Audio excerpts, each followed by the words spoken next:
وعلى آلہ وصحبہ اجمعین اما بعد اعوذ باللہ من الشیطان الرجیم بسم اللہ الرحمن الرحیم انما یخشی اللہ من عبادہ العلماء صدق اللہ مولانا العظیم وقال فی مقام آخر قل هل یستوی الذین یعلمون والذین لا یعلمون وقال فی مقام آخر یا ایہا الذین آمنوا ادخلوا فی السلم کافہ ولا تتبعوا خطوات الشیطان انہ لکم عدو مبین وقال فی مقام آخر الیوم اکملت لکم دینکم واتممت علیکم نعمتی ورضیت لکم الاسلام دینا صدق اللہ مولانا العظیم۔ ہم دو صلوات کے بعد محترم حضرت صاحبزادہ عین مدنی صاحب خطیب اسلام پیر سید سیف اللہ شاہ صاحب فاروقی دیگر جملہ علماء مشائخ بزرگوں دوستوں عزیزوں شمع رسالت کے پروانوں، آج سالانہ عرس ہے عالم بعمل حضرت مولانا علامہ محمد یوسف صاحب قادری رحمۃ اللہ تعالی علیہ کا۔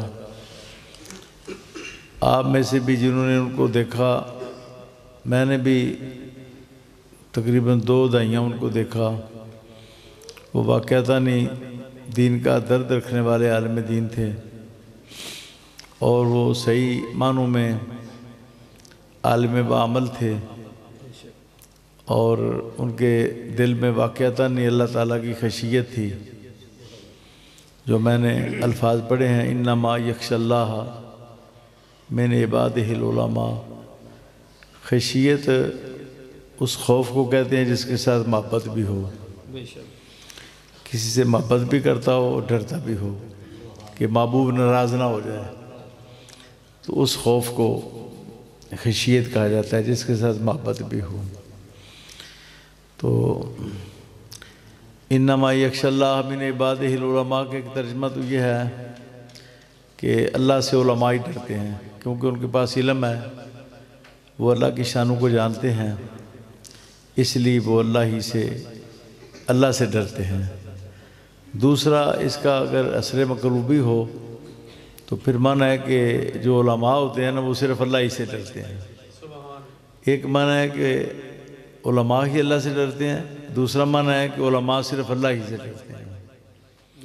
تو انہی علماء میں سے تھے مولانا یوسف صاحب، وہ فیصل آباد میں پڑھے، حافظ بنے، قاری بنے، عالم بنے، اور ایک بہت بڑے عالم دین تھے جو حضرت محدث اعظم پاکستان مولانا سردار احمد صاحب رحمۃ اللہ تعالی علیہ کے بڑے عظیم شاگرد تھے، اور ان کے بعد پھر ان کے جامعہ میں پڑھاتے رہے، ان کی نیابت میں ان کے بعد جامعہ میں وہ بہت بڑے استاذ تھے۔ میں نے بھی ان کا ذکر بہت سنا ہے، ان کے مرید ہوئے اور پھر ان سے تربیت پائی، اور پھر مختلف جگہوں پر انہوں نے کام کیا۔ یہاں پر انہوں نے زیادہ کام کیا غنیکے میں۔ میں دیکھتا تھا کہ وہ قرآن پاک کی حفظ بھی کراتے تھے، بچوں کو ناظرہ قرآن بھی پڑھاتے تھے، انہوں نے مسافر طلباء بھی رکھے ہوئے تھے، طالبات بھی تھیں۔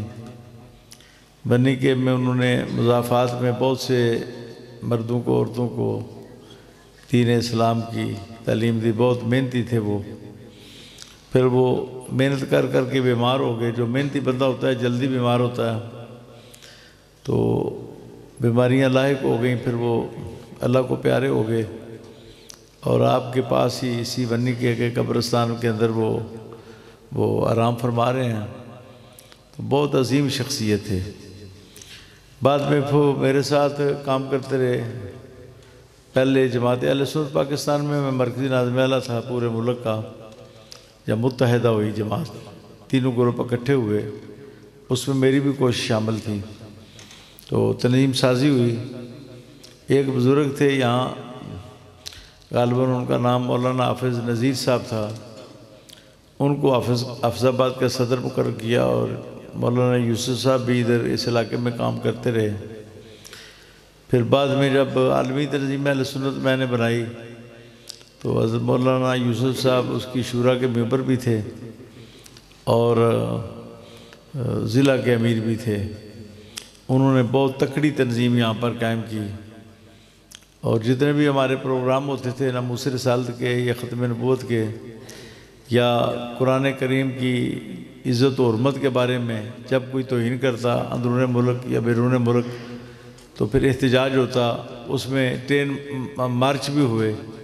ایک ٹرین مارچ وزیر آباد سے فیصل آباد تک ہوا، ایک لالہ موسیٰ سے لے کر سرگودا تک ہوا، ایک پشاور سے لے کر لاہور تک ہوا، ایک لاہور سے لے کر لاہور پنڈی تک رہا، ایک پنڈی سے لے کر لاہور تک رہا۔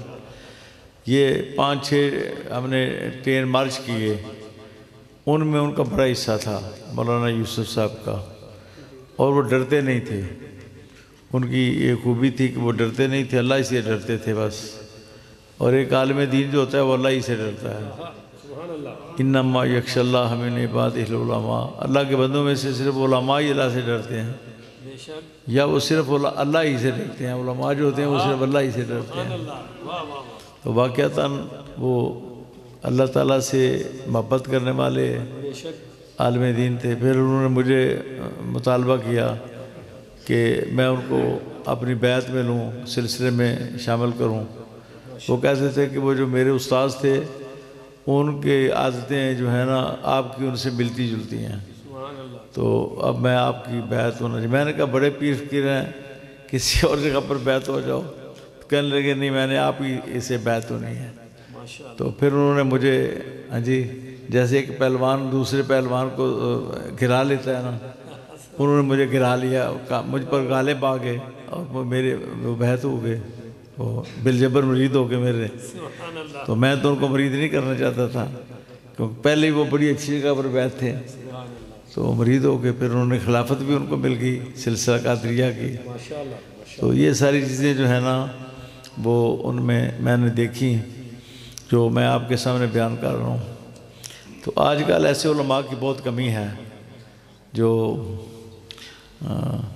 ناموس رسالت کے لیے غیرت رکھتے ہوں، ختم نبوت کے لیے غیرت رکھتے ہوں، وہ دینی اقدار کے لیے غیرت رکھتے ہوں۔ وہ کبھی اسلام آباد میں پہنچ جاتے، اور کئی مرتبہ ہم اسلام آباد میں جمع ہوئے، رات کو گرفتاری کا خطرہ ہوتا تھا، وہ بالکل نہیں ڈرتے تھے۔ ہم اکٹھے ہی تہجد کی نماز پڑھتے، پھر فجر کی نماز پڑھتے، رات کو سوتے بھی اکٹھے ہی کسی کمرے میں، اور بھی علماء ہوتے۔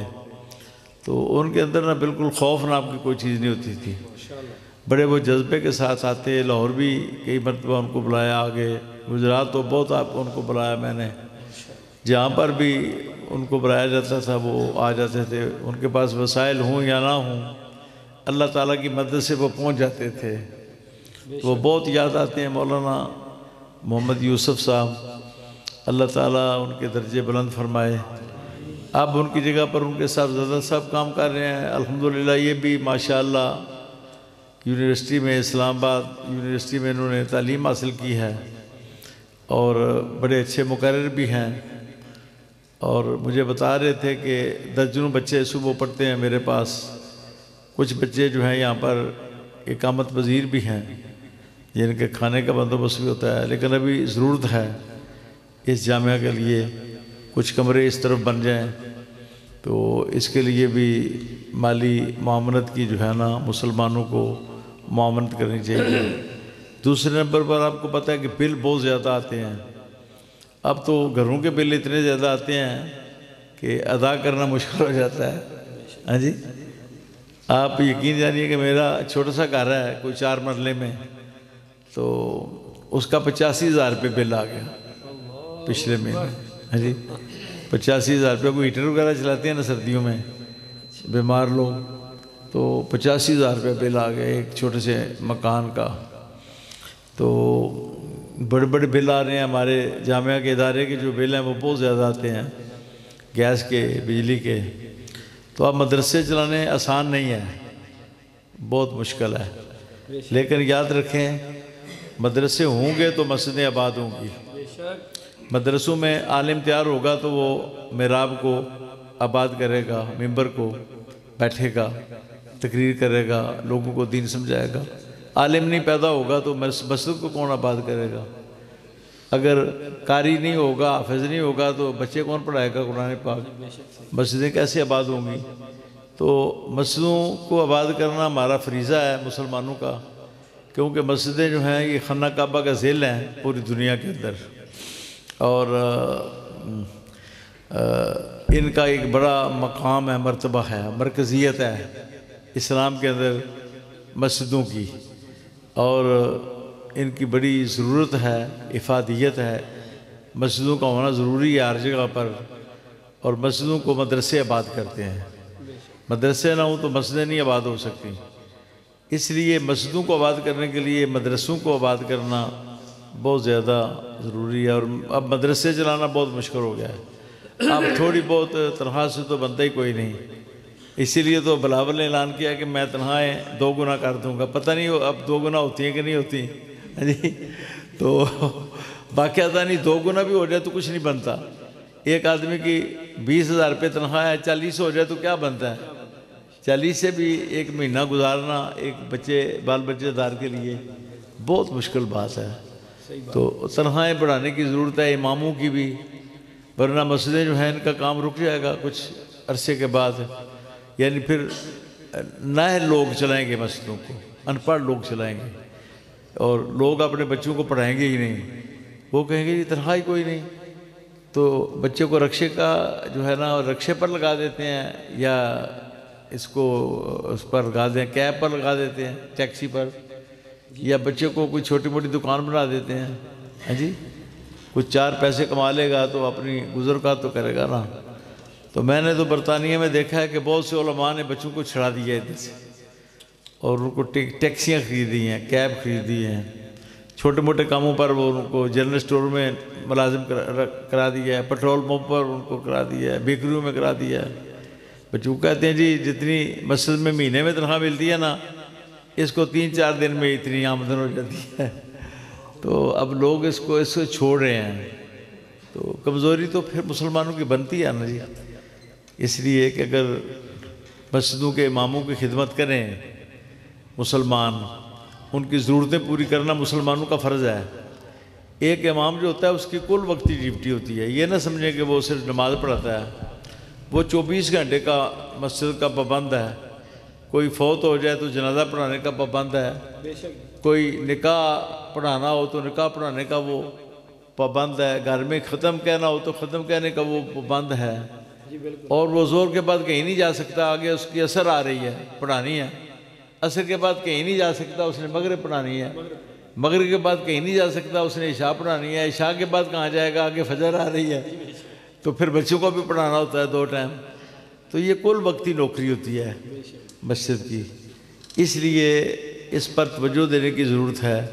جو مخیر حضرات ہیں نا، وہ اماموں کی اچھی طرح مقرر کریں کہ وہ کسی کا محتاج نہ ہوں، اور وہ اچھے طریقے سے ان کی گزر اوقات ہو۔ ویسے بھی ان کی خدمت کبھی خدمت ان کی کر دینی چاہیے، ہاں جی، کبھی ان کے جیب میں کچھ پیسہ ڈال دینا چاہیے۔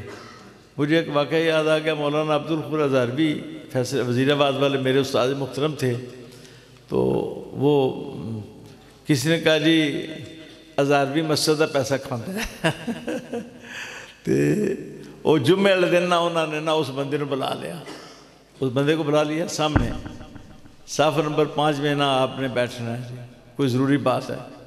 جب مسجد بھرگی نے بندوں سے تو اس کو کہا کھڑے ہو جاؤ، کھڑا ہو گیا، تو کہنے لگے جی یہ کہتے ہیں جی ہزاروی مسجد کے پیسے کھاتا ہے، اے بندہ کہتا ہے، سب نو کہہ دینا اے بندہ کہتا ہے ہزاروی مسجد کے پیسے کھاتا ہے، سامنے انہوں نے پھر ایک ہلوائی نو کھڑا کیتا، بھئی توں کی کرنا؟ انہیں کہا جی میں برفی دا کرنا، مٹھائی دا۔ انہوں نے کہا کتوں کھانا ہے؟ اتھو ہی کھانا جڑا کرنا۔ تو فرمان لگے وہ ہلوائی ہے تو مٹھائیاں بھی جو کھانا ہے، تو میں مسجد جو کرنا تو مسجد جو کھانا ہے نا، میں کتوں کھانا ہے؟ پھر یہ انہوں نے مثال دیتی، توں کی کرنا ہے؟ بھئی میں مچھلیاں بیچنا، تو اتھو کتوں کھانا ہے؟ جو اتھو ہی کھانا۔ تو فرمان لگے میں پھر مسجد کرنا، تو میں مسجد جو ضرورتیں پوریاں کرنیاں نے، میں کتوں کرنیاں نے؟ ہاں جی۔ تو ایک پھر سنیرا کھڑا کیتا، توں کی کرنا ہے؟ بھئی میں زیور بنانا، کتوں کھانا ہے؟ وہ کہنے لگا جی اتنے کرنا اے سونے چاندی چ تو فرمان لگے میں مسجد کا کرنا تو میں مسجد چ کرنا. پھر فرمان لگے تو تمہیں مثال دے کے ویسے سمجھایا کہ ایک مسجد کا خادم مسجد کی جو ضرورتیں پوری کر سکتا ہے اپنی شرعی طور پہ. ایک مسجد کا خادم جو ہے مدرس ہے، مؤذن ہے، امام ہے، خطیب ہے، وہ اپنی ضرورتیں مسجد میں سے پوری کر سکتا ہے، جائز ہے اس کے لیے. ایک آدمی مدرسہ چلاتا ہے تو اس کے لیے جائز ہے کہ وہ اپنی ضرورتیں مدرسے میں سے پوری کرے. یہ اس پر علماء نے فتوے بھی دیے ہوئے ہیں. قرآن کریم کی آیتیں بھی موجود ہیں اس سلسلے میں. اصحاب صفا کے بارے میں جو آیت ہے وہ بالکل موجود ہے. للفقراء الذین احصروا فی سبیل اللہ، یہ جو آیت ہے فرمایا کہ یہ جو صدقات ہیں اور زکاتیں ہیں یہ ان ضرورت مندوں کے لیے ہیں جو رک گئے اللہ کے راستے میں، کوئی کام نہیں کر سکتے، کوئی تجارت نہیں کر سکتے اور کوئی وہ دکان نہیں کر سکتے، وہ وقف ہو گئے ہیں پڑھنے پڑھانے کے لیے. یہ زکوٰۃ ان کے لیے ہے. اصحاب صفا کے بارے میں نازل ہوئی. اور اصحاب صفا پتہ ہے کیا کرتے تھے؟ اس تفسیر میں لکھا ہوا ہے، کاش کہ آپ پڑھیں. ان کے کوئی 10 کام تھے اصحاب صفا کے. آج کل تو ماشاءاللہ ہمارے طالب علم کھاتے ہیں سوتے ہیں. اور اصحاب صفا کیا کرتے تھے مدنی صاحب؟ جی جی پیر برہان شاہ صاحب تشریف لائے ہیں. نعرہ تکبیر، اچھا خوش آمدید. نعرہ رسالت، نعرہ حیدری، نعرہ حیدری. پورے ملک میں بہت زیادہ لوگ مجھے بلاتے ہیں اور فرمانے لگے مجھے اس زمانے میں بھی میں تقریر پر جاؤں تو مجھے کم از کم 100 روپیہ لوگ دیتے ہیں. اس زمانے کا 100 روپیہ اس طرح سے ملے آج کل کے 1 لاکھ سے بھی زیادہ. تو میرا بینک بیلنس ہے اس وقت وزیر آباد میں سب سے زیادہ. فرمانے لگے اتنا کسی کا نہیں ہے جتنا بینک بیلنس میرا ہے. یہ بالکل سچی بات ہے. تو فرمانے لگے میں نہیں مسجد سکھاتا، میں تو ویسے مثالیں دے رہا تھا کہ ایک مسجد کا خادم جو ہے نا وہ مسجد میں سے اپنی ضرورتیں پوری کر سکتا ہے شرعی طور پر. اس پر علماء کے فتوے ہیں باقاعدہ کہ اپنی جائز ضرورتیں جس میں اعتدال ہو، میانہ روی ہو، بہت زیادہ نہ ہو، نہ اس میں وہ کوئی زیادہ تعیش اختیار کرے، نہ اپنی جائیدادیں بنائے، بلکہ اپنی ضرورتیں پوری کر لے. جتنی ضرورتیں ہوتی ہیں کھانے پینے کی، لباس کی، علاج معالجے کی. پھر ایک مثال دینے لگے. اس بندے کو کہنے لگے کہ یہ جو جمعرات کل گزری ہے نا، یہ دیکھو انہوں نے مجھے اپنے گھر میں بلایا تھا اور انہوں نے نا راستے صاف کیے اور پھولوں کی پتیاں جو ہے نشاور کی اور قسم قسم کے انہوں نے گدے لگائے، تزئین کی کمروں کی، قسم قسم کے کھانے. پھر انہوں نے نام لیے کھانوں کے، مجھے تو وہ سارے نام بھی نہیں آتے. انہوں نے کھانے پکائے. پھر جب کھانے کے بعد فارغ ہو گئے نا تو انہوں نے مجھے 2 تھیلیاں دی. ایک تھیلی دی کہ آپ کی ہے، ایک آپ کے درویشوں کی ہے. پھر اس کو کہنے لگے تم سڑنا پھر، اور سڑتا کیوں نہیں ہو؟ اور جس بندے نے کہا ہزاری صاحب کھاتے نے انہوں نے سڑنا اور تم مرتا کیوں نہیں ہو اور سڑتا کیوں نہیں تو؟ میری خدمت کیتی ہے اس بندے نے، اے بندہ بھی کھڑا کیتا. تو خدمت بھی علماء کی ہونی چاہیے ورنہ مسجدوں کو نقصان پہنچے گا. میں بالکل صاف آپ کو کہہ رہا ہوں، جو میں دیکھ رہا ہوں نا کہ اب ہمارے جو بچے ہیں نا وہ کہتے ہیں کہ ہمیں کوئی ڈاکٹر بنائے، کوئی انجینئر بنائے، سائنسدان بنائے یا کوئی بڑا کاروبار ہمیں بنا کے دے. تو مسجدوں میں تو تنہائی بہت کم ہے، بنتا ہی کچھ نہیں ہے. تو ایسا نہ ہو کہ مسجد کے نظام کو نقصان پہنچے. اس لیے آپ لوگ جو جن کو اللہ نے دولت دی ہے نا، آپ مسجدوں پر سب سے زیادہ توجہ دیں کہ امام مسجدوں کی ضرورتیں جو ہے نا اتنی اچھے طریقے سے پوری کریں. ضرور نہیں ہے کہ وہ تنخواہ کے علاوہ بھی خدمت کرتے رہا کریں. کبھی کسی بہانے سے خدمت کر دی، کبھی کسی بہانے سے خدمت کر دی. عمرے پر کسی کو بھیجنا ہو تو سب سے پہلے امام صاحب کو پیشکش کریں کہ آپ نے عمرہ کرنا ہے نفلی، میں عمرہ کرانا چاہتا ہوں، میں آپ کو عمرہ کراتا ہوں. ہاں جی، کسی بچے کی شادی کرنی ہے تو سب سے پہلے امام سے پوچھیں آپ کی بیٹی کو ایسی تو نہیں ہے جس کی شادی کرنی ہے، میں اس کا جہیز تیار کرتا ہوں. یہ مسجد کی خدمت کی صورتیں میں آپ کو بیان کر رہا ہوں. اگر آپ مسجد سے محبت کرتے ہیں تو پھر مسجد پر آپ نے پیسہ خرچ کرنا ہے. پھر میں نے جیسے آپ کو بتایا کہ یہ مسجد جو ہے اس کو آباد کرنے والے لوگ مدرسوں میں تیار ہوتے ہیں. یہ جو پنکھا لگا ہوا ہے نا یہ کسی کارخانے سے تیار ہوا ہے.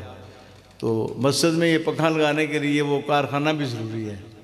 جیسے کارخانہ ضروری ہے نا پنکھے کے لیے، ایسے محراب کو، ممبر کو آباد کرنے کے لیے مدرسے کی ضرورت ہے، جو عالم پیدا کرے، جو حافظ پیدا کرے، جو قاری پیدا کرے۔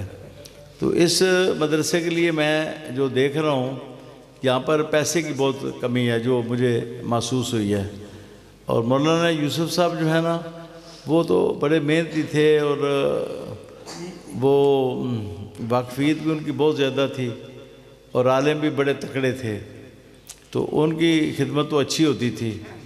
لیکن اب اس دور میں دیکھ رہا ہوں کہ یہاں پر وسائل کوئی نہیں اس مدرسے میں۔ ادھر بیٹیوں کا بھی مدرسہ ہے، وہاں پر بھی وسائل کوئی نہیں، وہاں پر بھی 2-3 استانیاں ہوں جو سارے کورس پڑھائیں، عالمات تیار کریں۔ ادھر بھی 1-2 علماء بھی ہوں، ایک ادکاری بھی ہوں، اور مسجد کی بھی ضرورتیں آسان طریقے سے پوری ہوئی، عمارت بھی ہو، جگہ ہے، عمارت بھی ضرورت ہے۔ تو اس میں آپ سے یہ سفارش کرتا ہوں کہ آپ مانا کچھ لوگ نا مت دیا کریں جتنا ممکن ہے، جتنی آپ کی طاقت ہے نا آپ مانا یہاں پر دیا کریں، بجلی کے بل کے لیے، استاد صاحب کی تنخواہ کے لیے، بچوں کے لنگر کے لیے، اور پھر عمارات کے لیے جتنا ممکن ہو۔ اگر رمضان شریف آ رہا ہے، رمضان شریف میں پھر جو زکوٰۃ کا پیسہ ہے، زکوٰۃ کے پیسے میں بھی اب بہت ویلفیئریں بن گئی ہیں، اسپتال بن گئے ہیں، تو ان میں تو تمیز ہی کوئی نہیں بھائی کہاں خرچ کرنا ہے کہاں خرچ نہیں کرنا، پتہ ہی کوئی نہیں، ان کو مسئلے کا ہی نہیں پتہ کہ زکوٰۃ کا پیسہ کہاں خرچ ہوتا ہے کہاں نہیں خرچ کرنا۔ تو یہ بھی سب سے پہلے مدرسوں کا حق ہے، جو قرآن کریم کی آیت نازل ہوئی ہے للفقراء الذین احصروا فی سبیل اللہ، یہ اصحاب صفہ کے بارے میں نازل ہوئی ہے۔ اصحاب صفہ پر میں بات کر کے ختم کرتا ہوں۔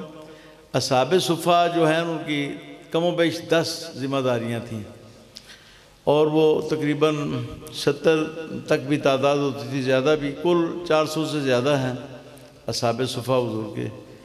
ایک تو وہ جنگ پر جاتے تھے، اور حضور نبی کریم نے نا 27 جنگیں تو وہ ہیں جن میں حضور خود کمان کیا آپ نے، جن کو غزوہ کہتے ہیں، غزوات 27 ہیں، اور 54 ہیں 54 وہ جو حضور شامل نہیں ہوئے، آپ نے صحابہ کو بنا کے بھیجا، ہاں جی، سرایا جن کو کہتے ہیں۔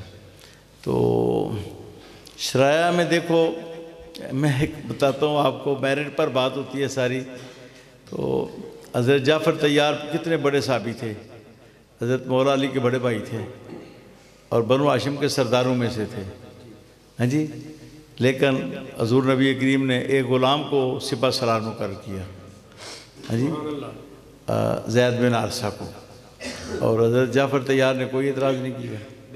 پھر حضور نبی کریم نے بعد میں وہ مہم جو ہے صحیح طریقے سے سر نہ ہوئی، تو حضور نبی کریم نے ان کے بیٹے اسامہ کو جو 17 سال کے تھے ان کو سالار مقرر کیا، تو اس میں حضرت عمر فاروق بطور سپاہی کے ان کو شامل کیا۔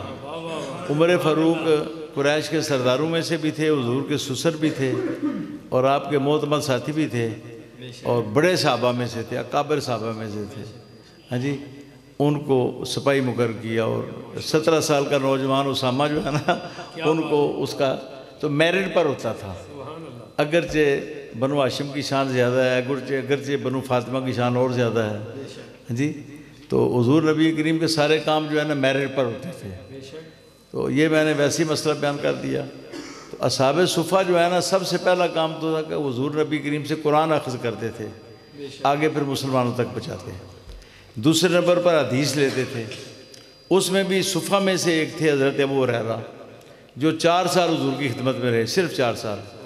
غزوہ خیبر 7 میں ہوا ہجری میں، تو واپسی پر وہ حضور پر ایمان لائے، پھر ان کو وہی 7، 8، 9، 10، 11 میں حضور کا انتقال ہو گیا۔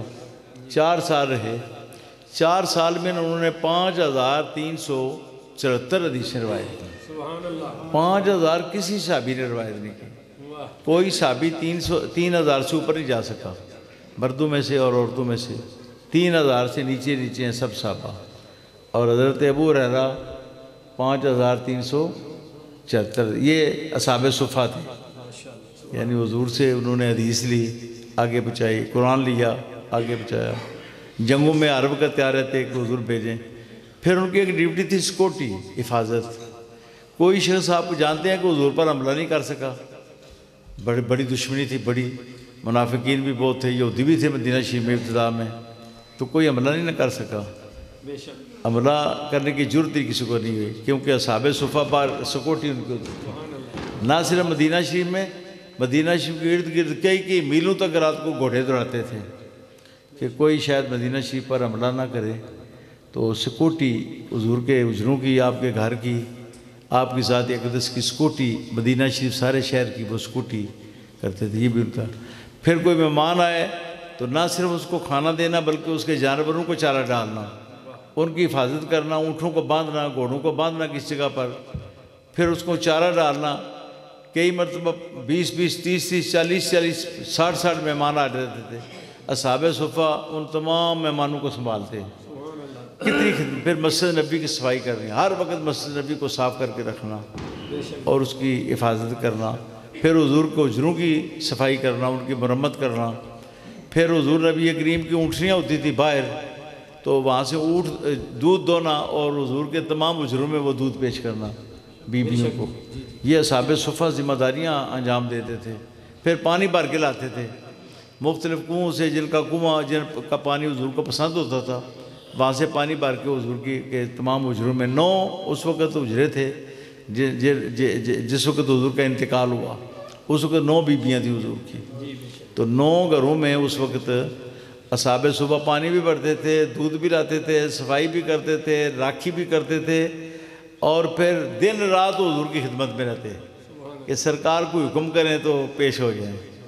اور پھر احکام یہ تھے کہ نماز پڑھ رہی ہوں حضور بلائیں تو نماز میں ہی حضور کی بارگاہ میں حاضر ہونا ہے، نماز ٹوٹے گی بھی نہیں، حضور کی بات سنو، جو کام کہتے ہیں وہ کرو، کھانا کہتے ہیں مہمانوں کو کھلاؤ، ان کے جانوروں کو چارہ ڈالو، پھر وہاں سے شروع کر لو جہاں سے چھوڑ کے آئے تھے، نماز میں ہی حضور کی اطاعت کرنی ہے اور نماز ٹوٹے گی بھی نہیں۔ یہ ذمہ داریاں تھیں اصحاب صفہ کی، یعنی ان طالب علموں کے، اس زمانے کے جو طالب علم تھے۔ اب تو طالب علم سمجھتے ہیں نا بس کھانا پینا ہے، ہاں جی سونا ہے، اور پڑھائی بھی بہت کم کرنی ہے، تو ذمہ داری لیتے ہی کوئی نہیں طالب علم۔ تو اس زمانے میں حضور کے جو طالب علم تھے، یہ ساری ذمہ داریاں ان کے، پھر وہ حضور کی حکومت چلاتے تھے۔ حضور نبی کریم صرف یہ تو نہیں آپ مبلغ تھے یا واعظ تھے، حضور نبی کریم حاکم اسلام تھے، حاکم مطلق تھے حضور آپ اللہ تعالیٰ کی طرف سے حاکم مطلق تھے۔ اور پھر حضور نے مدینہ شریف میں جا کے جب ریاست ملی، جگہ ملی، تو حضور نے فوراً حکومت قائم کر دی۔ حضور نبی کریم نے سیاسی نظام قائم کیا، اس سیاسی نظام میں جہاد بھی تھا، اس میں حدود بھی قائم کی، اس میں ویلفیئر بھی تھا، اور اس میں تمام لوگوں کی ضرورتیں پوری ہوتی۔ شام کو حضور فرماتے کوئی بھوکا نہیں سوئے گا، جتنے لوگ جن کو کھانے کی ضرورت ہے، آپ تو مسجدوں میں نماز پڑھ کے لوگ بھاگ جاتے ہیں نا، کوئی پوچھتا ہی نہیں بھائی کوئی مسافر ہے، اس نے کھانا کھانا، اس کے بسترے کا انتظام کریں۔ ایک دن کی ضیافت تو واجب ہے نا، ایک دن کی مہمان نوازی واجب ہوتی ہے، اور 3 دن تک سنت ہوتی ہے، اور 1 دن کی واجب ہوتی ہے۔ تو اب تو ہمارے اندر وہ چیزیں ہے ہی نہیں کہ ہم پوچھیں بھئی ہے کوئی روٹی کھانے والا، ہے کوئی رہائش کی جس کو ضرورت ہو۔ پرانے زمانے میں لوگ یہ سارے کام کرتے تھے، دارے بنائے ہوئے ہوتے تھے لوگوں نے دیہاتوں میں، اور گھر میں جگہ نہ ہو تو داروں میں وہ 4 پہ ڈال دیتے تھے، اس کا انتظام کرتے تھے۔ تو بہرحال حضور کے اصحاب صفہ بہت عظیم لوگ تھے اور بڑے مثالی تھے، انہوں نے حضور کی حکومت کا نظام بھی چاہا۔ حضرت بلال حبشی حضور کے خزانچی تھے، ان کے پاس جتنی چیزیں آتی ہیں، زکوٰۃ، خیرات، صدقات، غنائم اور تحائف، وہ حضرت بلال حبشی کے پاس جمع ہوتے تھے، اور بلال حبشی جو ہے نا پھر وہ بڑے اچھے طریقے سے وہ تقسیم کرتے جیسے حضور فرماتے، آپ کے فرمانے کے مطابق، اس میں بھی قربان جائیں حضور نبی کریم پر۔ حضور نبی کریم نے ہمیشہ میرٹ پر کام کیا، اپنوں کو آگے نہیں کیا کبھی بھی، اقربا پر بھی نہیں کی حضور نے۔ حضور نبی کریم نے ایک مرتبہ سیدہ فاطمہ الزہرا حضر ہوئی، پیاری بیٹی تھی، سب سے پیاری بیٹی تھی، بہت ہی محبوب تھی حضور کو، اور بہت عظیم خاتون تھی، ہاں جی خیر النساء تھی۔ تو عرض کیا حضور مجھے دیکھیں، ہاتھ پر نہ نشان پڑ گئے، چنڈیاں جن کو کہتے ہیں، چکی پیس پیس کے۔ حضور باندیاں آئیں آپ کے پاس، تو فرمایا جو بدر میں شہید ہوئے تھے نا ان کے یتیم بچوں کی ضرورت مقدم ہے.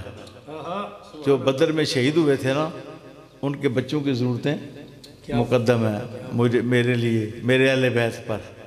حضرت علی حاضر ہوئے، حضور میں پانی لاتا ہوں تو میرے کندھوں پر نشان پڑ گیا ہے، پیٹھ پر مشکیزیں اٹھا اٹھا کے، تو مجھے ایک غلام دے دیں. تو فرمایا اے علی یہ جو بدر کے یتیم بچے ہیں ان کا حق زیادہ ہے کہ ان کو غلام اور باندیاں دی جائیں. یہ میرٹ پر حضور کا سارا کام ہوتا تھا.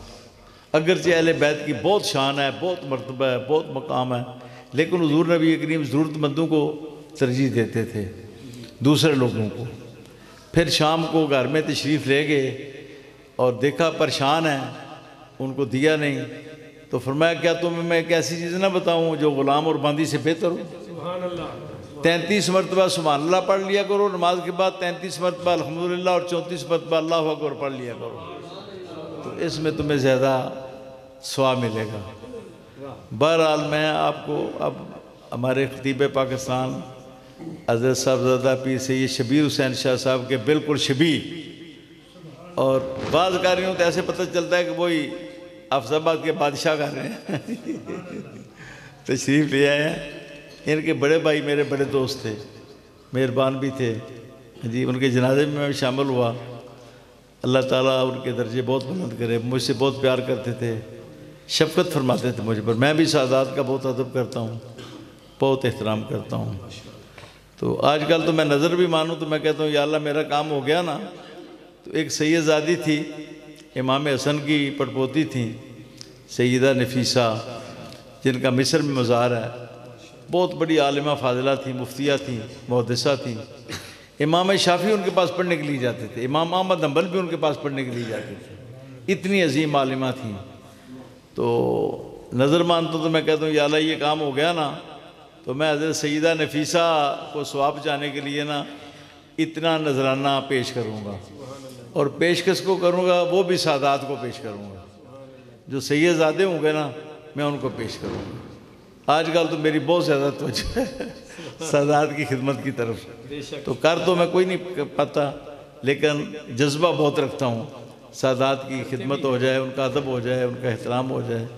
ہاں جی کرتے بھی. تو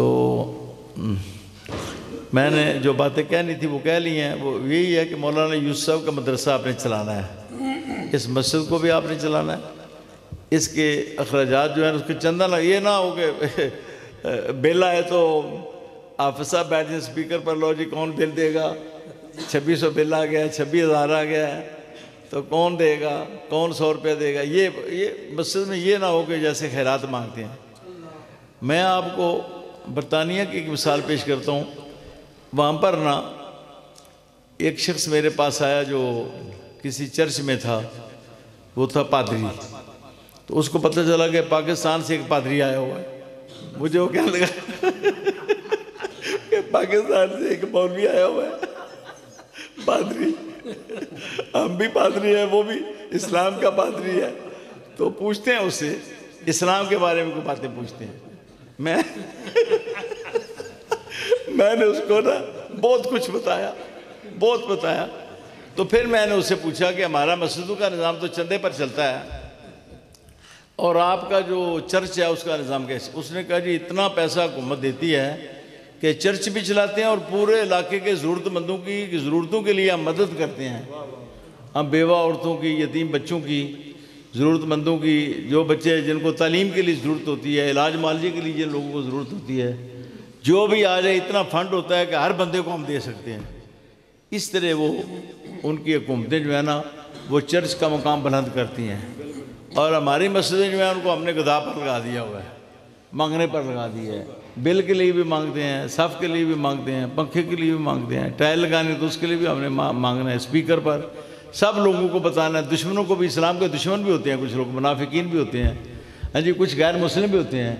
تو وہ پھر مذاق کرتے ہیں، دیکھو جی مسلمان جو ہیں خیرات مانگ رہے ہیں، اللہ کے گھر کے لیے خیرات مانگی جا رہی ہے. تو میں آپ سے یہ کہنا چاہتا ہوں کہ آپ اتنا پیسہ دیں مسجدوں کو، مدرسوں کو. یہی نہیں، جتنی بھی مسجدیں ہیں، جتنے بھی مدرسے ہیں، جتنے بھی دین کے خادم ہیں، نوکر ہیں، جیسے کمیوں کو آپ بڑا سوکھا رکھتے ہیں، جو بڑا زمیندار ہوتا ہے نا اچھا، وہ کمی کو بہت سوکھا رکھتا ہے، اور جو نہیں ہوتا وہ نہیں رکھتا۔ بہت کم لوگ ہوتے ہیں جو کمی کو بہت سوکھا رکھتے ہیں، پھر ان کے کمی بھی بڑے وفادار ہوتے ہیں اور ان کی نوکری کرتے ہیں۔ ذوالفقار علی بھٹو کا ایک تھا، اس کا نام نورا تھا، تو جس نے ملنا وہ نورے سے پہلے اجازت لینی پڑتی تھی، اتنا اس کا مقام و مرتبہ تھا نورے کا۔ بھٹو نے کہا ہوا تھا جس نے مجھے ملنا ہونا پہلے نورے کو اعتماد میں لے۔ اس کو اتنا اعتبار تھا کہ یہ بندہ میرے ساتھ خیانت نہیں کرے گا، کوئی مجھ پر حملہ نہیں کر سکتا نورے کو ہوتے ہوئے، یہ بھٹو کو اعتماد تھا۔ تو خدا کے بندو، یہ امام جو ہے یہ اللہ اور اس کے رسول کے نورے ہیں، یہ اللہ اور اس کے رسول کے دین کے نورے ہیں، کمی ہیں یہ اللہ اور اس کے رسول کا دین سنبھالتے ہیں۔